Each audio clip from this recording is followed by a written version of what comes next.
Council.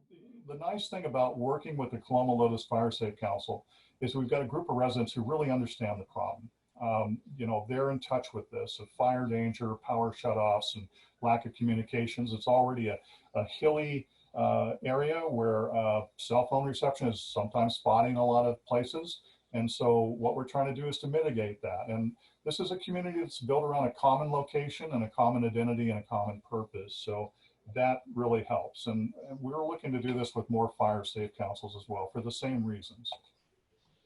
The purpose, the goal of the community radio program is to improve the communications and the situational awareness. And situational awareness is something that, you know, the things that happened during fires were there was a lot of confusion. People did not know which way the fire was coming from and which way to evacuate or whether or not to evacuate. These are the kinds of things that we call situational awareness. We want people to have that knowledge and ability to make decisions based upon that situational awareness. And part of this is just to build community resilience to survive disasters. We may not be able to prevent all of them, but we can sure help survive them and endure. Enhance community safety, obviously it's basically restating the same thing, and increase the community participation in the Coloma Lotus Fire Safe Council. We want to get more people involved so that we can protect our families, our communities, and let's not forget our visitors. We've got all these people floating up and down the river, and sometimes they face some real communication problems. If there's an accident on the river, somebody gets injured, it's very difficult for these folks to get that communicated to the outside world in some of the areas of the river that just have no communications. So we're looking to even solve that problem as well.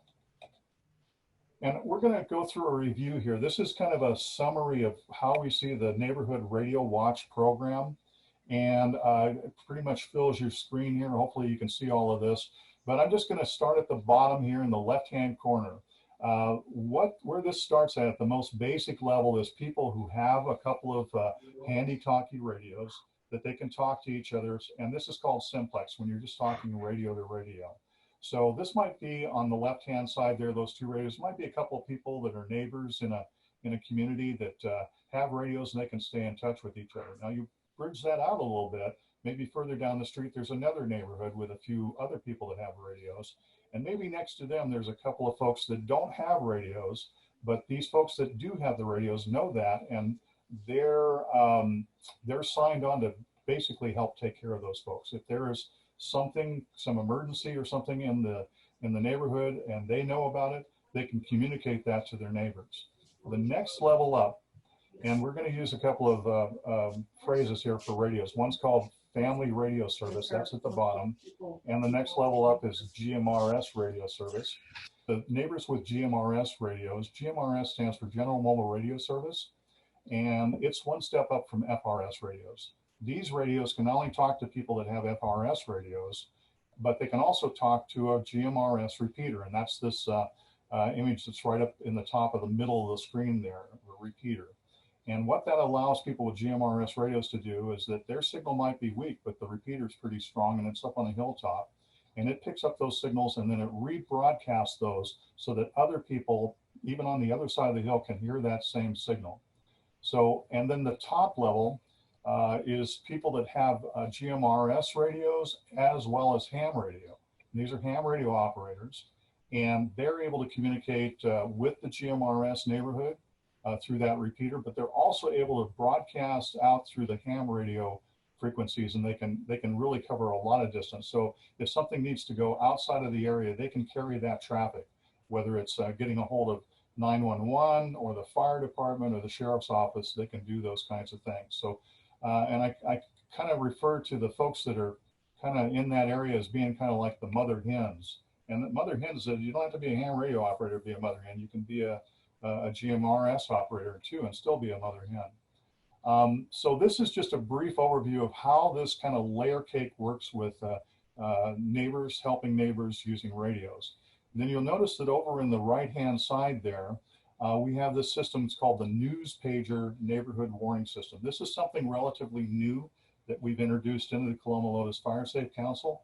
These are inexpensive Motorola pagers, and that thing is small. It's smaller than a little pack of cigarettes. And probably a lot of you had pagers back in the 70s and 80s. You might remember these. these pagers can be programmed to set off an alert tone to get people's attention. And this is important because you don't really want to have your radio on in the middle of the night and listen to all the chatter and stuff that might be coming through. But if you have a way to get an alert that you need to tune in and see if there's something going on in the community, this is one way to do it. And I think we've got a snippet of the sound that this pager makes, and it's loud. It will really wake you up if you've got it going set up in the middle of the night.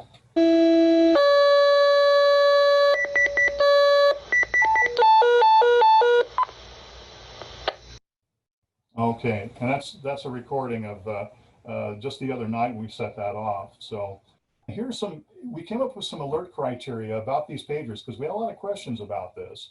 And so the person sending these alert monitors, they monitor fire channels by using a scanner or Broadcastify phone app. And just keep in mind, if you've got Broadcastify, it may not work during a power outage. Person sending the alert must understand that when the alert is sent, there's an observer who's reported smoke. They receive a verification by a second observer also seeing the smoke. They receive verification from the first fire truck on the scene that there actually is some kind of a issue there, and it's a serious vegetation fire and not a small illegal burn. And alerts are only sent when a fire call is verified within or near the Fire Safe Council boundary. And anybody who's triggering these alerts is forbidden from sending any kind of an evacuation notice. This is not an evacuation alert. This is just simply something to get your attention. The evacuation alerts, warnings, and orders are all exclusively the province of the El Dorado County Sheriff's Office and the Office of Emergency Services. So we don't get involved in that stuff. But we do use this to alert people in the community that there's something going on, and that's actually been used now 3 or 4 times in the last few months. Good evening, everyone, and welcome to the Coloma Lotus Fire Safe Council's Neighborhood Radio Watch Weekly Net. I am your net control this evening, WRFK 930, and my name is Sarah. This net meets each Wednesday night at 7 p.m. The purpose of the net is to exchange information on Coloma Lotus Fire Safe Council activities and to test our radio readiness in an emergency. For this net, we are using the Coloma Lotus Fire Safe Council GMRS Channel 22 repeater. Participants should direct all response to the net control operator, me, to help minimize more than one person talking at the same time. What that means is that in general conversation times of the net, announce your name, your call number if you've not said it for a while, and wait to be called on. Okay, so that's a little snippet of the local nets that we've been doing every week. And that was Sarah that was on there as the net control. And fortunately, we've got multiple net controls, which is really nice. And these are called safety nets. So what these allow people to do is to check their radio, make sure the radio's working, make sure that the repeater itself is working, because the repeater is an electronic device and it's also subject to sometimes not working. So we need to know this stuff so that we're not out trying to fix stuff when there's an emergency, when it really needs to work. So trying to be proactive. And also the safety nets give everybody the chance to learn their radios, to understand how to use the controls and how to just communicate over a radio. And that's sometimes it's not at face value real easy to understand, but I want to reassure anybody about radio communications that you're already using radio communications. If you use a cell phone, that's a radio, simply a radio. The difference is that type of radio is a one-to-one device that depends upon $1 trillion worth of infrastructure out there to work. And if that infrastructure goes down, your cell phone does not work. Whereas radio is a one-to-many communications device. You get on there, anybody else that's on your same channel can hear you.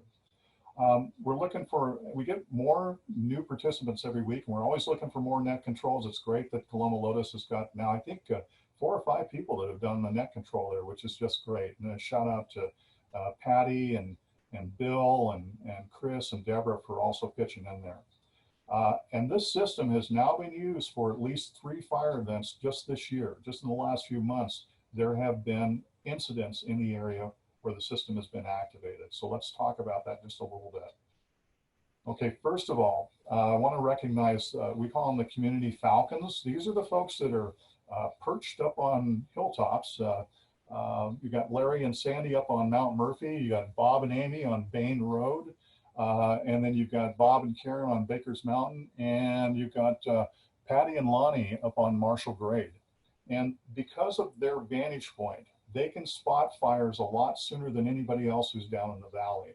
So, and they've been instrumental in reporting these fires early. And just to go through, you know, what some of this looks like. This is a shot from Bob's house, from Bob Hess's house, of the Mount Murphy fire. Now, this goes back a few years, but you can see the amount of fire damage here that's already been done and how clearly that view is from his hill. And here's the Kelsey fire, also from Bob's house. And this is the Lotus Road Thompson Hill fire in 2018. Burned a little bit closer there. In fact, this is part of Bob's story about getting involved in community radio, because you know, he's had some fires burn pretty close to his house and saw that there was a pretty clear and pressing need to have some kind of a communication system. This picture is courtesy of Amy and Bob Day, the Mount Murphy fire burning up. And this is Joe Petrosky, and Joe took these shots of the fire plume there for the Bassey-Peterson Road fire that was just happened here on July 26th. So, and we're going to hear a little bit of Joe here talking about this. He was on the weekly safety net just this last week, and here's what he had to say about that. Joe and Margaret, I know you're with us, and Joe, I've heard some great things. I wonder if you want to share anything with the group about the fire on Sunday or anything else? Yeah, this is Joe, WRFN 767. I noticed the fire just from the plume looking out our backyard, and actually was talking with Bob before he set the pager off. We, at some point, were getting little ash bits, but not really embers, nothing that was, you know, still on fire or had any energy. It was all spent by the time it was getting to us. Hold on a second. So I thought it worked really well. We also sent an email to the people we know in our neighborhood, and even contacted by phone or text some of the older folks. A lot of people were not aware of it, even though it was only a mile or so from our house and theirs. So at least they got the heads up on our whole street, and some of that included information we were getting from Bob on the scanner, so that was real helpful. So there you go. And as Joe was saying, he had neighbors on his street that didn't have radios, so they, you know, they communicated that information to those folks so that they knew. And my understanding is that it took at least another 30 minutes before there was any kind of a notification that came over through code red about any kind of an incident in the area. So that's what this is all about, is to make people aware as soon as possible that there is a potential incident that's in their area, so that they can have that situational awareness and you know, take action if they need to. And we've got a little snippet of a video here too, I believe, that Joe had made. Let's see if we can get this going here. This is of the same fire, the same day. There's two tankers overhead. They haven't done any drops yet. There's one, there's the other. There's the spotter plane up there. There's a residence with, they've got an ambulance and even a helicopter that landed probably on the orchard.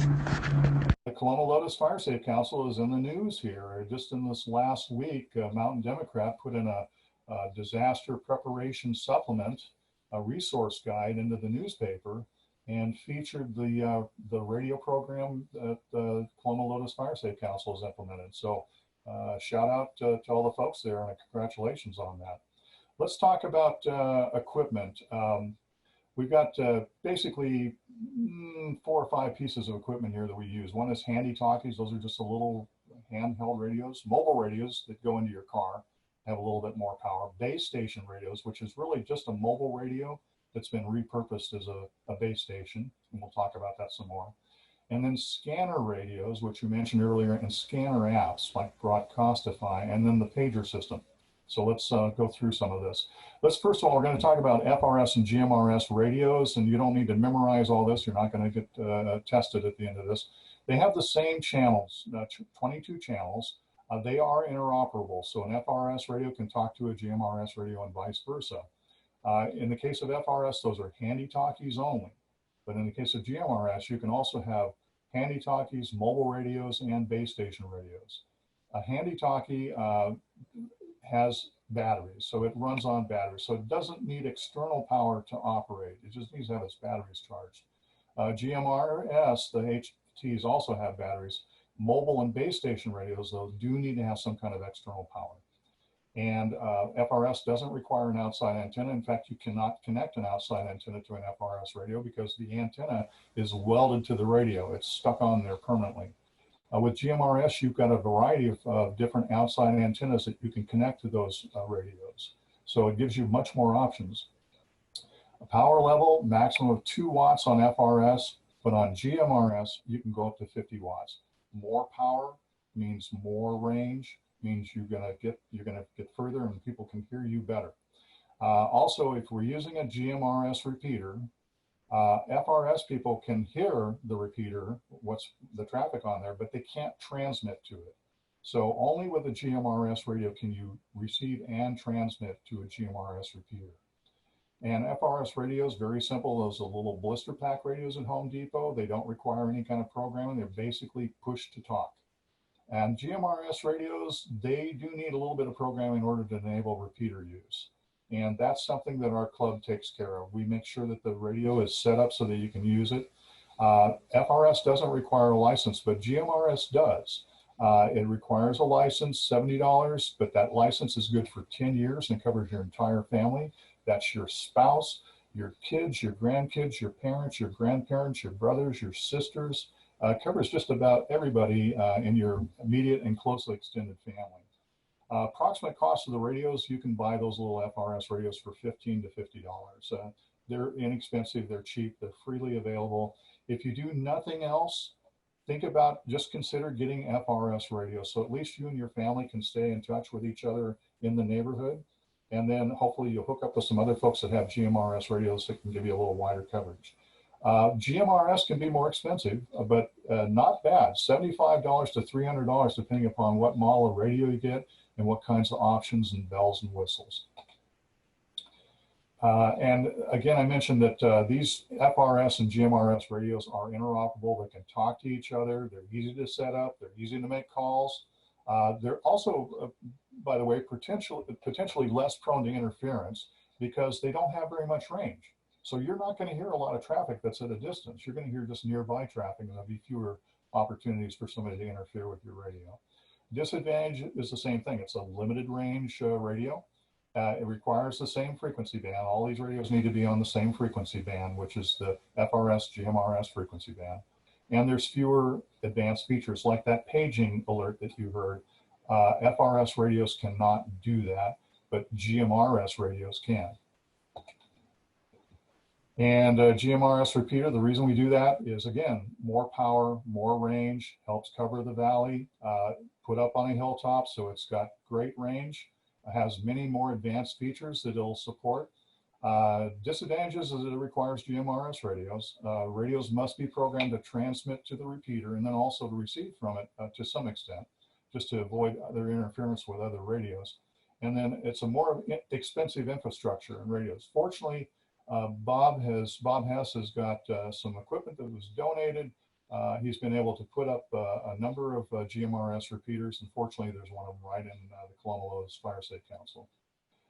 They require some frequency and channel management. There's only just a limited number of GMRS channels that we can use, and we want to make sure that we don't interfere with the Sacramento Valley or that they interfere with us. So we try to be careful about where we shape that signal. And for that reason, they can't reach everywhere. They're not unlimited on their power and their range. End of Clark Mountain Road is one example where we've got kind of a dead spot, and Bob's already working on getting that fixed. And the sites need to have 24/7 power backup. So it is electronics. It does need to have solar backup or generator backup or something to keep that thing up and running. And this is some interesting maps that Bob made of just to give you some idea of what the coverage is with that repeater. You can see these areas in green, and you can see where Lotus is just above the map legend there, and then Bob's house is just off to the left, I believe, there a little bit. And the green area shows good coverage, and this is for a handy talkie. This is just a little simple radio you're carting around that maybe has 2 to 5 watts of power. Good coverage in all those green areas, marginal coverage or medium coverage in those yellow areas, and then no coverage in the white areas. But if you get an outdoor antenna and maybe a little bit more power, we can even mitigate some of those no coverage areas. So this is what it looks like for people who are using base station radio. Okay, now you can see the coverage is far greater. The areas of white are far smaller. But just about everybody in the Coloma Lotus Fire Safe Council can pick up that signal, if not with a handy-talkie, then with a base station or a mobile radio. And here's some equipment levels. You're probably wondering, you know, what do I really need? And part of this is going to be, what do you really want? And we do have a radio needs assessment that you can fill it out and you can send it to us. And we'll pretty well be able to sum up from the information you provide us there what kind of radios you want or can afford to have. At the very bottom level, the very basic thing would be a pocket pager only. That's maybe a $25 item. A scanner would not be a bad thing to have. They're a little bit more expensive. Certainly a handheld walkie-talkie or HT radio with a charger and a spare battery is nice, and that's about $75 there. A mobile radio, a little bit more, maybe about $150 for a mobile radio with an antenna that sits on the roof. It plugs into your cigarette lighter, or it can be wired permanently to your car battery. And we help people, we give them advice as to how to install that kind of stuff. And that same mobile radio can become a base station radio just by adding a power supply, an external power supply. These radios are designed to work on 12 volts, just like your car does. So in the car, they can plug into the cigarette lighter, they can hook to the battery, but at your house, you need to have a 12-volt power supply. So you add that on there. So maybe at home, you're looking at maybe $150 to $200 with an external antenna. External antenna is going to improve the reception. Next step up would be to have a little bit more of a full-blown station. You already figured you got a base station radio, so now you add a scanner in there. Then the next level up would be a scanner plus a base station plus the ability to trigger the news pager system. And that's going to be reserved for just a few people. But that really puts people in a position where they can really be aware of what's going on there. The scanner is going to tell you what is happening. You'll be able to monitor the fire traffic, the fire communications with the fire stations, and know a little bit more about what's going on there and help others. So handy talkies, we're going to look at a few models here. And Bob, do you want to kind of pick it up here at this point and start talking about these radios? So when Alan says cheap, we're talking used radios, and we're buying radios that are generally coming out of public safety service. They replace their radios fairly often. We end up buying the radios, or you can buy your own radio from various used radio suppliers, or even off of eBay if you know where to go. And I'm certainly here to help you with that. The radio you're looking at there is a very nice radio. We program those radios. They have a nice display on them. And that display where on that particular channel says repeater, so you know you're talking through the repeater. That Vertex radio, I purchased that one, and it's actually going to one of our Fire Safe Council residents here in Coloma, probably tomorrow. And it was $65. So a radio that is used can be a very good radio. Now, for about the same amount of money, you can buy a new radio, but the new radios are generally made in China. They're cheap. You drop them once and it's probably gone forever. They don't do the paging alerts that are so important to what we're trying to do right now. These used radios are pretty bulletproof. So that one is the Vertex. Alan, do you have a picture of any of the other ones here? I don't know that I've got the, oh, hold on. I have radios here with me if I could show my screen, but I don't have to. So, yeah, Bob, I don't think I've got the Kenwood up there, just the Vertex. Okay, that's okay. The Kenwood, the primary radios used that we have both in the Oak Hill Fire Safe Council and the Coloma Lotus Fire Safe Council are the Kenwood TK380s and the Vertex VX180 and 230s.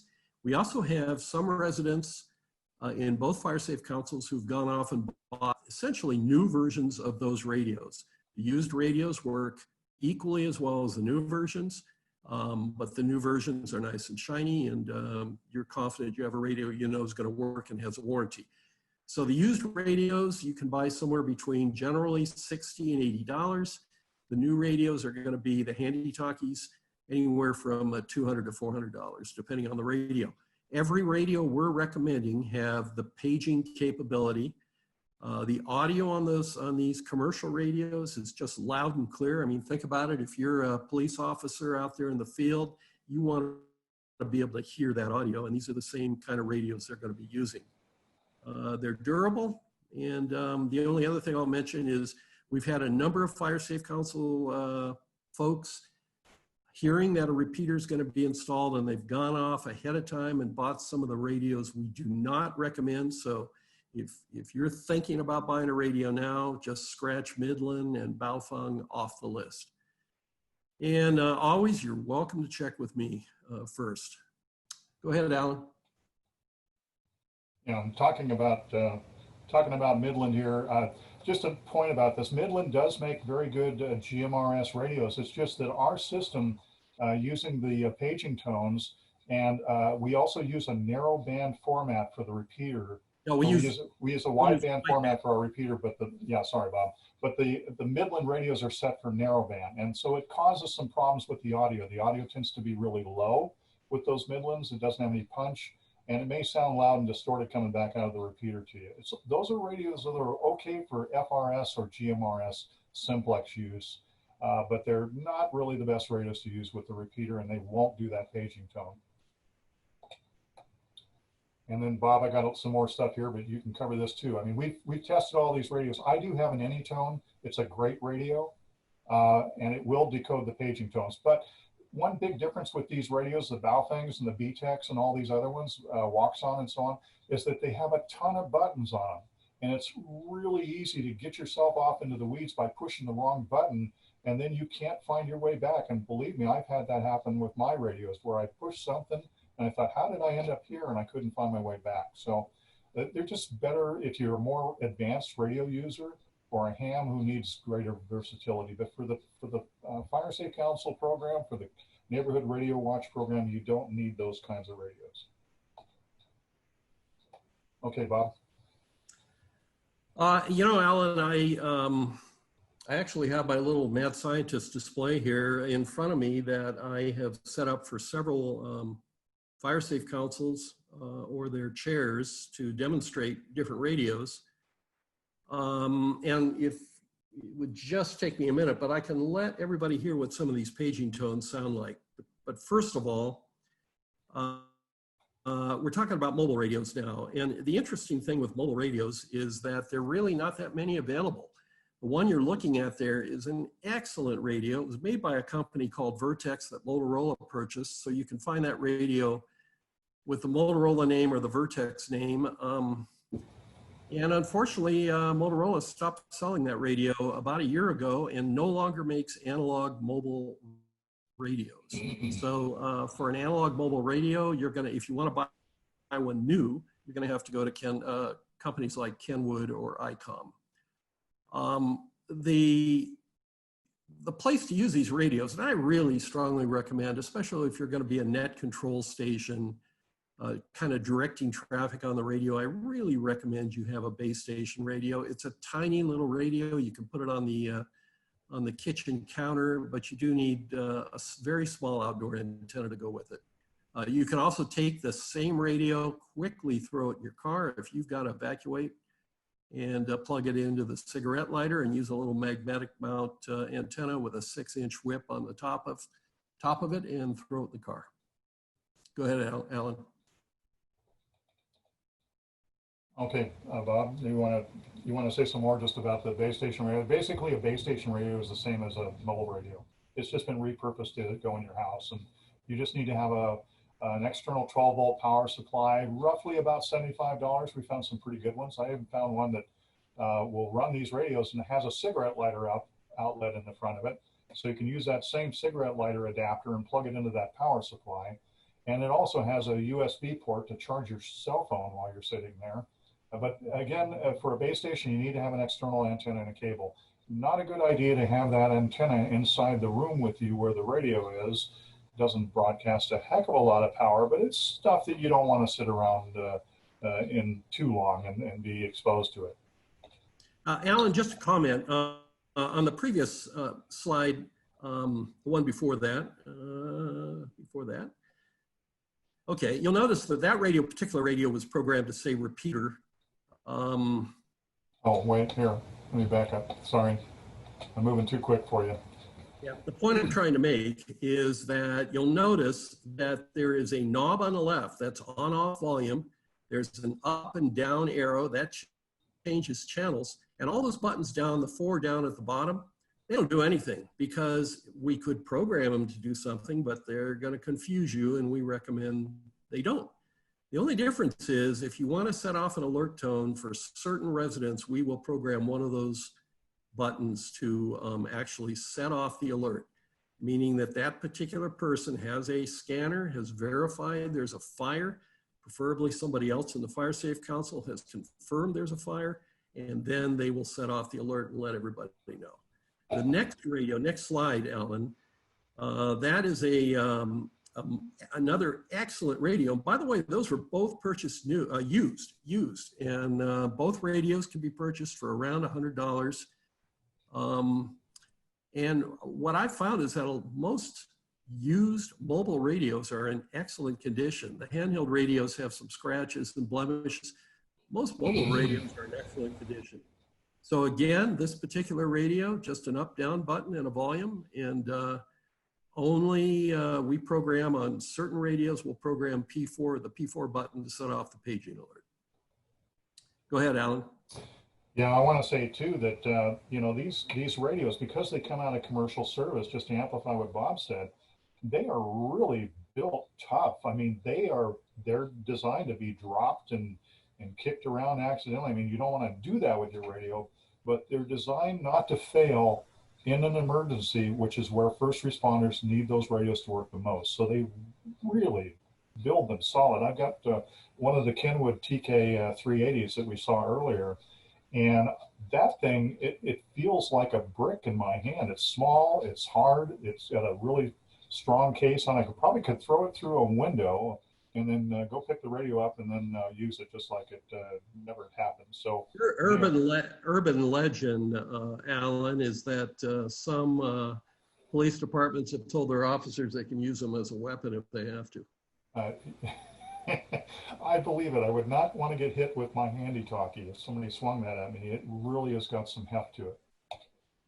Okay, scanners. Bob, do you want to talk about scanners? Yeah, I have found two scanners, and what we like, if you take a close look at that scanner on the screen, it says Tone Out. Tone Out is essentially a scanner with that capability that can actually be programmed only to open the speaker if your local fire station is paged for a fire or a medical alert or a car accident. But it minimizes listening to that traffic on that scanner, which is going almost continuously. The main dispatch for fire is out of Camino.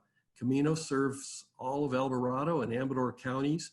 So as you can imagine, there are a lot of calls continuously going for not only fires, but debris burns, illegal burns, a medical problem, somebody fainted in their house, they're gonna call the fire station.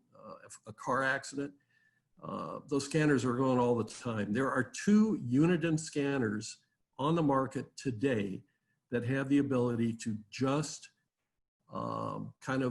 mute out everything but your local fire station calls. I live in the Aerobee area, and so I have my scanner programmed for the 3 closest fire stations, which are Garden Valley, Lotus, and Rescue. I will typically hear that scanner go off about 3 times a day, and that's 24 hours a day. Most of the time it's nothing I'm interested in, but when the big one happens, I'll hear it when that scanner goes off. That is a pretty expensive scanner right there that sells for well over $300. The other one that Uniden makes is the one listed there at the top, the BCT15X, $185. Really nice scanner. Go ahead, Alan. Okay, and then please continue, Bob, because Bob has been working on these pagers here. He's currently testing the Motorola Minotaur 3, and I can tell you all about it. This happens to be a Kenwood TK 380, and you probably can't see it, the display, but the display says paging.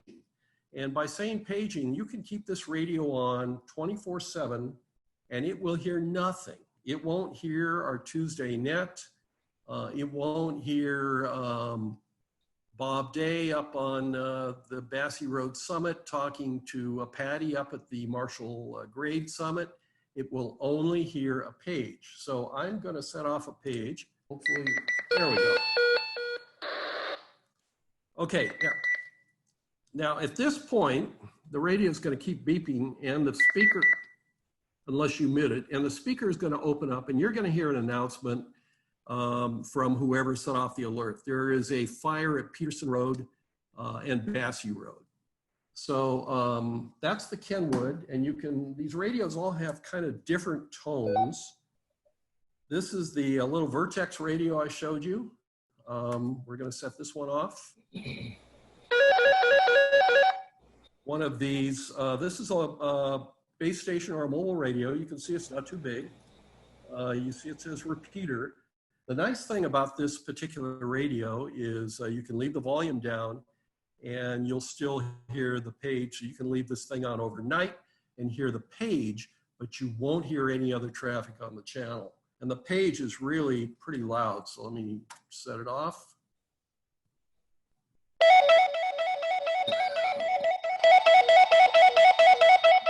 Wake you up, Alan? I'm awake, Bob. Okay, good. Okay, and the last one I'm going to show you, Bill, one of our Fire Safe Council members, has one of these, which is kind of a lower price Motorola mobile radio. And I'll set this one off.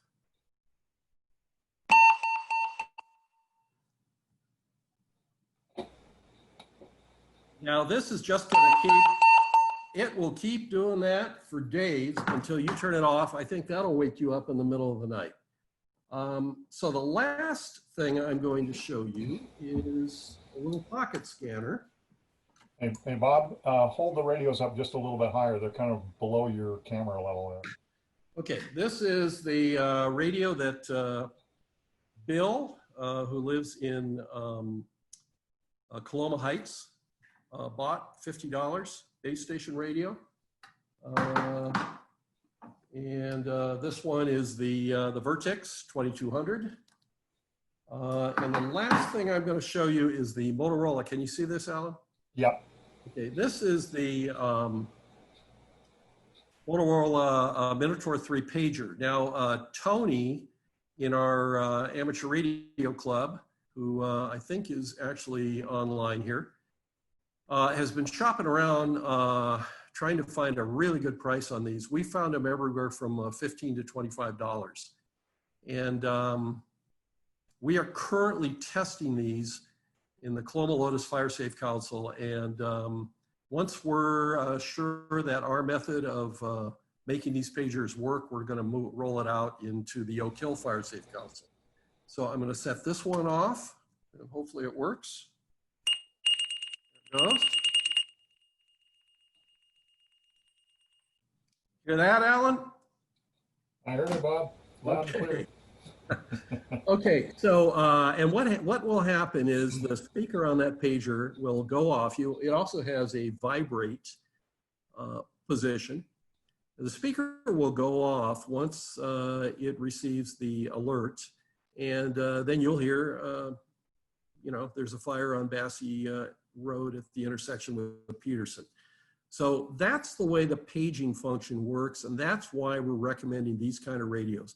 They are so important to what we're trying to do, because you The typical non-ham kind of person don't want to hear all that traffic on the radio. You just want to know when there's a problem. Go ahead, take it away, Alan. Well, too, Bob, you pointed out something I hadn't thought about, that, sometimes when you can't carry a radio, let's say you're out in the back 40 or something, but it's pretty easy to clip this little pager onto your belt and take that with you. So, it's not just either or. You can have both of those. You want to talk about these antennas again? You and Tony have just been instrumental in putting all this stuff together. I want to take a moment here too and just recognize Bob Hess for the Coloma Lotus Fire Safe Council.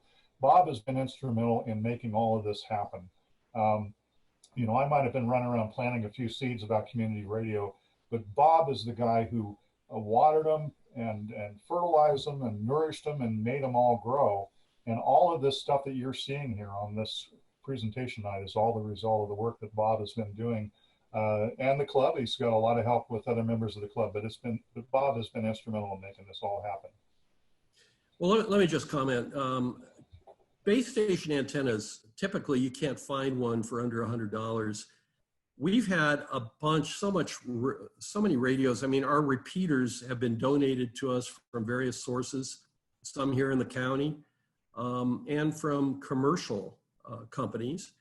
And we got a bunch of mobile radio antennas, like the one shown there, which normally would go on the roof of a car.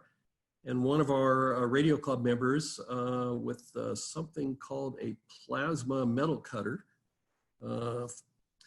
was able to cut out these little circles that make it a very effective base station antenna, and we're selling those for $35. This is not, we're not Amway here or something. We're just passionate about getting a radio in your hands and doing it on the cheap. Yeah, and I think that was Tony, right? That's got that plasma cutter that did that? Tony. Yeah, and I think Tony is on here tonight. So shout out to Tony, great idea. Reason why you're seeing that too, I want to back up just a little bit here. That is a mobile antenna, and they usually have what's called a magnetic mount that they screw onto. And then that magnetic mount has a short cord that comes inside. You usually have to route it down through the door or something, and through the weather stripping. And the antenna, the way for that antenna to function and function well is it needs to have the car body underneath it to provide a kind of a, what's called a counterpoise to that antenna so that it works well. If it didn't have that little plate or that car body underneath it, then it wouldn't work nearly as well as it does. So that's why you see that big round plate below there, is it kind of takes the place of what a car body would normally do to keep that antenna working right. And those are, by the way, those are, Midland sells those antennas, the same antenna just like that, and they charge a lot more money for it. So it was a real coup to get those antennas and then have Tony make those bases. Just terrific. Now, those omnidirectional antennas, what you just saw was an omnidirectional, which means it picks up in 360-degree radius all the way around that antenna. And sometimes you need something with a little bit more directionality. And you'll recognize that antenna. It looks a lot like a TV antenna. Same principle. The TV antenna, you see it over there on the left-hand side, is a directional antenna. It's not an omnidirectional antenna. So we point those antennas at the repeater.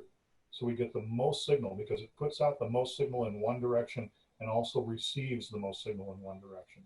So in some of the fringe areas, that's what we go on. You want to talk about that one, Bob? That's at Jim's residence? Yeah, I'll just comment that for those of you in my neck of the woods in Aerobee, Jim actually lives beyond Aerobee, down Luneman, and Jim is pretty passionate about this radio thing. He's tied into the Coloma Lotus Fire Safe Council one way or another, and that's Jim up on the roof. And by golly, he wanted that repeater to work, and it works really well with that antenna. Which he actually bought that antenna. It's a $500 antenna, which we got him used for, I believe, $35. Yeah, you don't want to go buy this stuff yourself, folks. We can save you a lot of money. And also to second what Bob was saying, we don't make any money on these. This is done at cost. So all we do is we get the equipment, we get it programmed, and then pass it along to you. We're a nonprofit organization. And we do this because this is what we love, and this is our way to pay back the communities that we live in, is to create some safety, to get some radio safety into, because we've seen cell phones fail. We know that they fail. We know that internet fails. And we know that radio works. It's always been a mantra of ham radio operators that radio works when all else fails. So that's what this is all about. It's not a money-making operation by any means. Now, that said, people have offered to make donations to the club. That's fine. We appreciate that. That will go into our repeater fund. It'll go into helping us promote more radio programs across the county. But that money stays here in the community. It doesn't go anywhere else. Okay, so next steps. Here we are, folks. Join the online group, groups.io /G Coloma Lotus GMRS dash, all those stuff in there. So, and we'll leave this screen up for a little bit. Get a GMRS license, or at least start thinking about that. Okay, that $70 is going to be a good investment for you. It's going to allow you to participate in the full-blown neighborhood radio watch program in the Coloma Lotus area. We'll help you determine your radio needs. Like I say, there is a two-way radio needs assessment. And if you go to our website, the edcarc.net, and that's El Dorado County Amateur Radio Club.net, just the letters, edcarc.net, there is a section called Neighborhood Radio Watch. And that two-way radio needs assessment is in that section. You can find it, you can download it, fill it out, and return it to us. Get your radios, notify Bob, notify Deborah, notify the folks in the Coloma Lotus Fire Safe Council that you want to get involved. Get them programmed for the repeater, the pager, and the other GMRS and FRS channels, and get on the air. Learn how to use and care for your radio. That's what this is all about. Participate in the safety net check-ins. They're a lot of fun. People get to just check in, and they don't need to do anything more than that. Some people will relate to some of the stuff that they've been doing during the week, or some of the activity that they talked about with the fire, as you heard there with the chunk of audio that we played there for Joe. And participate in other kinds of group events that Coloma Lotus has got in planning stages right now for you. Keep your radio on, tune to the news pager channel if nothing else. By the way, I don't think I described what news pager stands for.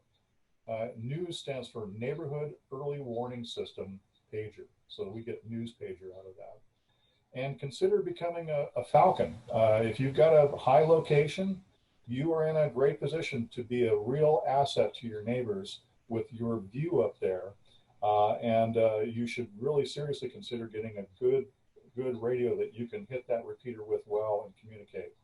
And or mother hen. And I like to, that's an affectionate term for me. Mother hen is somebody who just is looking out for others, takes care of his neighbors, takes care of his neighborhood. And show your family how to use radio, so in case you're not all together in the same place, they know what to do. They know how to pick up the radio, and they know how to use it. Ask questions, get advice, and contact us. Anything that you need to know, just contact us. So somebody's asking, what is the additional cost of an antenna and cabling for a scanner? Bob, you want to take that?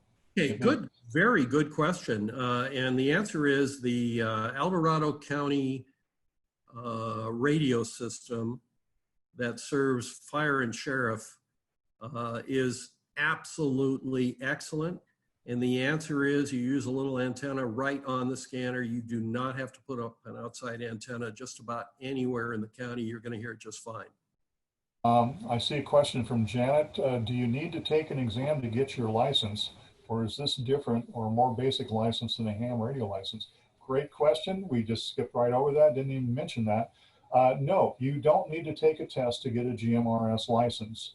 That's one of the beauties of this thing, is you don't have to know megahertz or kilohertz or where it hurts. You don't have to study electronics to pass a test. You just need to pay the fee, and they issue that license within just a few days. It really comes pretty quick. You'll usually get that license within 24 to 48 hours. That Janet, by the way, is one of my Aerobee neighbors. Yeah, kind of a sidelight here too about the licensing thing for ham radio. You'd think that because we've got a ham radio license that we would just be able to operate on GMRS radios, radio frequencies as well. Not so. We also had to get a license for GMRS apart from our ham license to do that. Yeah. Kathleen was asking, how do we buy radios from you? Can we get them turnkey, all pre-programmed? Yeah. Want to answer that, Bob? Oh yeah, no, any radio. I've been trying to buy radios in lots. The last lot was a lot of 30 radios. And I'm selling them to you for what I pay for them simply because I want to get this program rolling. I program them, I check them out, and I buy brand new batteries for those radios. And we have other members of our radio club who are also doing that. But here in Coloma Lotus, I'm doing most of that. Okay, so Deborah was asking, how can we tell you about Broadcastify? Broadcastify is just a phone app. You can get that on your cell phone. And why would you use an app if you had a scanner? Well, if you have a scanner, you've got more versatility there. The Broadcastify app will travel around with you, whereas a scanner wouldn't. So you could use both of them in different circumstances, depending upon where you are.